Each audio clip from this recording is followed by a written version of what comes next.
Now, once you have your F client figured out, then you can move up to D. What does a D client look like? What would be something that a client maybe you have right now or you could have that could be really close to letting them go? They could be an F client, but then also someone that you could look to raise up to be a C, a B, or an A. And then from the D, go to C, and then B, and then A. And so A is really critical because you want to figure out what is your absolute ideal client.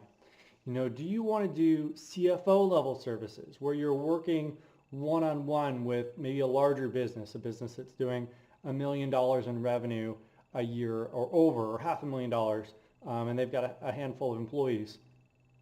Do you want to work only in the construction industry or only in inventory levels or something like that, where you can really be a critical piece to a business? If you're a CFO level, or if you're doing CFO level things, you may only need 3, 4, 5, 6, or a handful of clients. So it puts you in a really good position. If you have no interest to do CFO, then don't worry about it. Don't do it. If you do financial services, then and assets under management, you might want to say, okay, an A client is someone with $1 million or more assets under management. If you don't do financial services, then don't worry about that. If you do life insurance or insurance, maybe your ideal client, your A-level client, is someone that makes a lot of money. Maybe they make over $250,000 a year or more, and it's someone that would be looking at purchasing a handful of investment products through you or insurance products through you.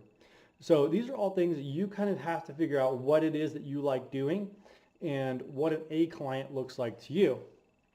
Now, if you don't do financial services or CFO level services or insurance, and you're just really focused on the tax strategy, maybe someone that would do a large tax strategy plan. So maybe it's someone with a larger business, $1 million to $5 million or more. Maybe there's someone that's going to be exiting out of the business in a couple years, and you're going to help coach them through the business and guide them through growing their business and then exiting the business and then planning on the tax strategies for that as well.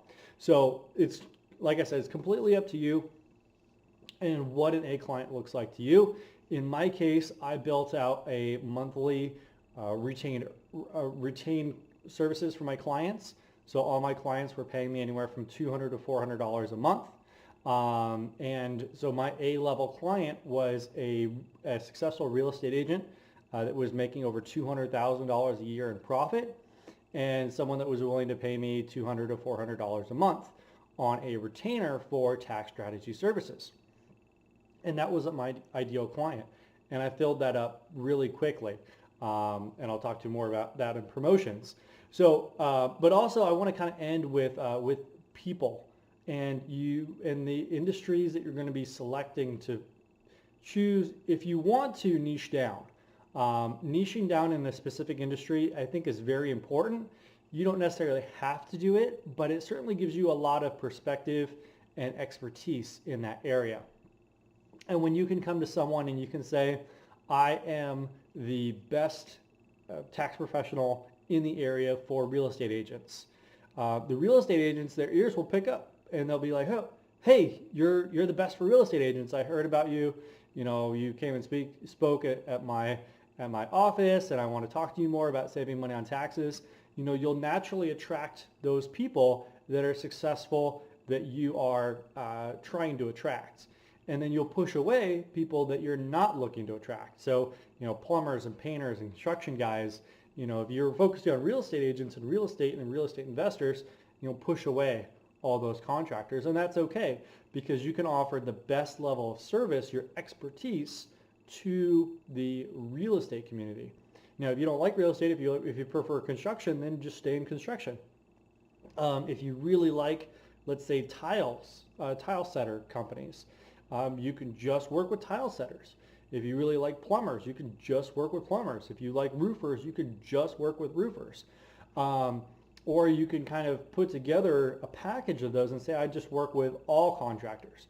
So you can work with plumbers and painters and roofers and contractors and pretty much whatever. But it's kind of up to you on how you want to package your service and that's depending on how big your firm is. If it's just you, you can work with 2 or 3 different niches or expertise service levels, or you can just choose one.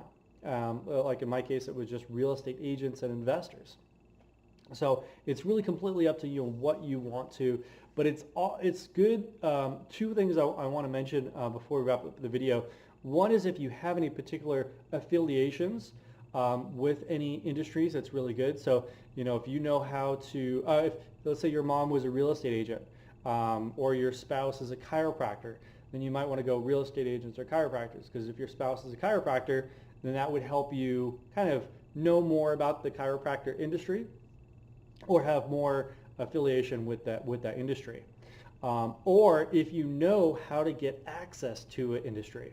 So I picked real estate agents because real estate agents, they get together on a weekly basis and they do what's called marketing meetings. So I knew of a way that I could pay to get into a room and speak in front of 100 real estate agents once a week, and then from there go and speak to each of the individual offices.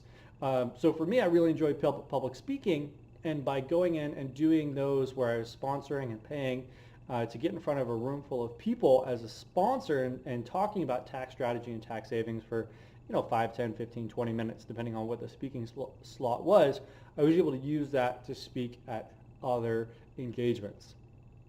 So that's kind of a lead into the promotions, which we're going to be talking about in addition to the 4 Ps. So the next P we're going to talk about is product, and then we're going to talk about price. So I hope this was helpful for you. Feel free to watch this video again.